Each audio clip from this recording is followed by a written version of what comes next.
नमस्ते दोस्तों, मेरा नाम अरविंद जोशी और आज हम के बाद ही किसी भी तरह का इन्वेस्टमेंट का डिसीजन लें। चलो आज हम शुरू करते हैं आज का topic, Parag Parikh flexi cap fund. Flexi cap fund जो है वो आपको वेल्थ क्रिएशन करने में सबसे ज़्यादा मदद करता है, क्योंकि आपको फ्लेक्सिबल अपॉर्चुनिटी अवेलेबल करते हैं। उसके थ्रू आपके लिए एक रास्ता बना देगा, वहाँ से अच्छा खासा इन्वेस्टमेंट करके अर्न कमा सकते हो। अब पराग पारिक का ऑब्जेक्टिव क्या है? यदि इनको ये एक लॉन्ग टर्म कैपिटल गेन के लिए है। यदि आप 5 साल से कम के लिए इन्वेस्टमेंट करना चाहते हैं तो आप इसमें इन्वेस्टमेंट नहीं करना चाहिए आपको। यह दूसरा, यह प्लान जो है वो डेब्ट सिक्योरिटीज, इंटरनेशनल, इंडियन स्टॉक और जो भी प्रोडक्ट से रिलेटेड है उसमें ये अपना आप जो भी पैसा इन्वेस्ट करते हैं वो उसमें लगाते हैं और उसके ऊपर जो आपको बेनिफिट होता है वो आपको ये देते हैं। दूसरा, ये जो भी शेयर करते हैं, परचेज शेयर करते हैं, तो वो उस हिसाब से करते हैं उनका मार्केट रेशो कितना है, उनका हिस्टोरिकल डेटा क्या है और उसके हिसाब से ही ये आपका पैसा उसमें लगाते हैं और आपको अच्छा खासा रिटर्न देने की कोशिश करते हैं। दूसरा, ये जो भी इन्वेस्टमेंट करते हैं वो लॉन्ग टर्म के लिए होता है। फ्लेक्सी कैप फंड जो है जो 5 साल से अधिक समय के लिए होता है, तभी आप इसमें इन्वेस्ट करना चाहिए। लेकिन यह कोई भी ऐसा कोई इंस्ट्रक्शन नहीं है कि आप इसमें ही करो। आप ये जो भी इन्वेस्टमेंट करते हैं वो यूनिवर्स के हिसाब से करते हैं, रीजन देखते हैं, मार्केट का कैपिटलाइजेशन देखते हैं, इंडस्ट्री देखते हैं, उनका परफॉर्मेंस, पास्ट परफॉर्मेंस क्या है उसके हिसाब से करते हैं।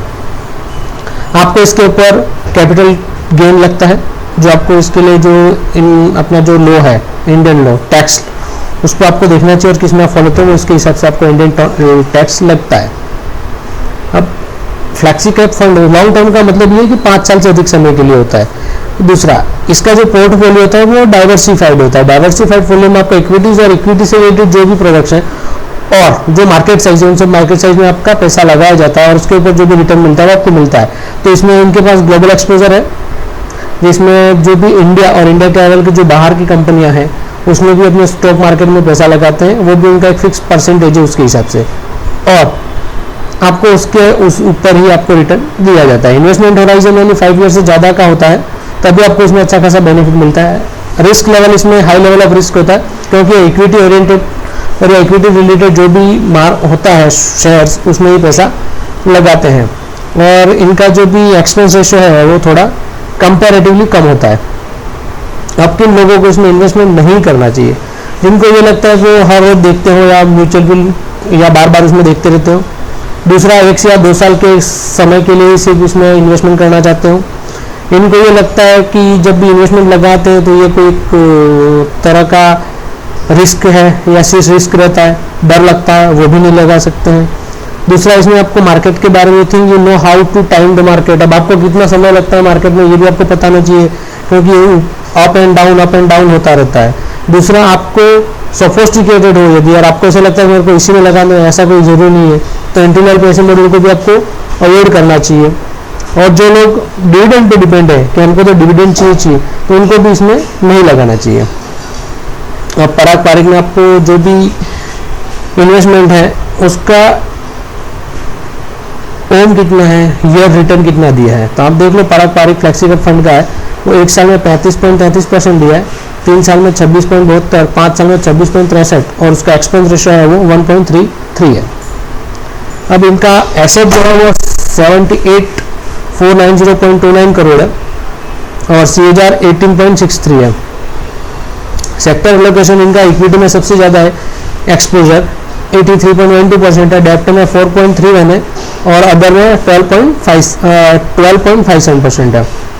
अब यदि 1,000 रुपये आप लगाते हो 5 साल के लिए 27% के हिसाब से, तो आपको 1,27,404 रुपये मिलते हैं। आपका इन्वेस्टमेंट अमाउंट होता है 60,000 रुपये और आपको मिलता है दुगुना, मतलब 107% का 104% के आसपास ही आपको रिटर्न देता है। अब यदि हम इनका पूरा चार्ट देखते हैं पराग पारिक फ्लेक्सी का, 1 वीक में अगर आप लगाते हो तो आपको 2.36 है, 1 मंथ का आपको 4.47 है, 3 मंथ में आप देख लो तो आपको 9.757% है, यानी 10,000 रुपये अगर आपने लगाए तो आपको 957.50 रुपये मिल रहा है। 6 मंथ का आप देखो 20% हो जाएगा, सीधा 2,011 रुपये आपको मिल रहा है। ईयर टिल डेट देखते हैं यदि, मतलब जनवरी तक का, तो आपको 12,715 में 27% मिल रहा है। 1 साल का आपको 43.32 यानी 14,332 रुपये, 2 साल का 78.61 मतलब 17,866 रुपये, 5 ईयर का आप देखो तो आपको 237% मिल रहा है, यानी 10,000 रुपये का आपका सीधा 35,760 रुपये हो जाता है। 10 साल का देखो तो आप 500% यानी 60,629 रुपये। और यदि सिंस इप्सेशन से देखते हैं तो अराउंड 800% होता है, यानी 89,598.7। अब रिटर्न जो है वो एक दूसरे हम देख लेते हैं कि 10,000 का SIP हमने करा था, एज ऑन डेट क्या होता है, 1 साल, 2 साल, 3 साल, 5 साल और 10 साल का, तो सीधा आपको 300% का मुनाफा मिलता है, 228% में 22.48%। यानी अगर आपने 10,000 रुपये हर महीने 1,000 रुपये की SIP की हो तो 10 साल में आपका पैसा बनता है 1,20,000 रुपये।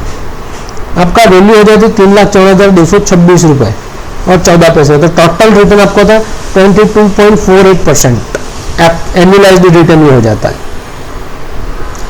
अब इन्वेस्ट करने के लिए आपको क्या करना है, यदि आप ऑनलाइन और ऑफलाइन इन्वेस्ट करना चाहते हैं तो आपको डॉक्यूमेंट क्या क्या लगेंगे। यदि आप ऑनलाइन करते हो तो आपका जो भी फंड हाउस उसकी वेबसाइट पे जाना है और उस प्लेटफॉर्म पे आपको क्लिक करना है। आपको आपका नाम देना है, email address, PAN card, Aadhaar card, आपके डॉक्यूमेंट स्कैन्ड कॉपीज करना पड़ेगा सबको, Aadhaar card, PAN card, bank statement. Select mutual fund आपको जो भी लेना है तो बैंक अकाउंट सेलेक्ट करना पड़ेगा। Specify the amount and investment mode आपको देना है, ट्रांसफर द इन्वेस्टमेंट अमाउंट आपको करना है। इसमें आपका नॉमिनी का भी नाम लगेगा, बैंक अकाउंट डिटेल आपको स्कैन करनी पड़ेगी, आपको सिग्नेचर लगाना है और आपको बैंक मैंडेट करना पड़ेगा और उसके हिसाब से आपका जो भी फंड है, म्यूचुअल फंड है, वो एक्टिवेट हो जाएगा और आपको एक मैसेज आएगा, उसको आप कर सकते हो। यदि आपको ऑनलाइन इन्वेस्ट करना है तो मैं आपको डिस्क्रिप्शन में एक लिंक दे दूंगा, वहां से भी आप क्लिक करके आप अपना अकाउंट म्यूचुअल फंड में इन्वेस्ट के लिए खोल सकते हैं। साथ ही यदि आपको बहुत अधिक जानकारी चाहिए तो आप हमारे ब्लॉग पे भी जा सकते हैं, वहां से भी आप इसके बारे में जानकारी कंप्लीट ले सकते हैं, जहां पर हमने पूरा ब्लॉग लिखा हुआ है इन्वेस्टमेंट के बारे में, म्यूचुअल फंड के बारे में।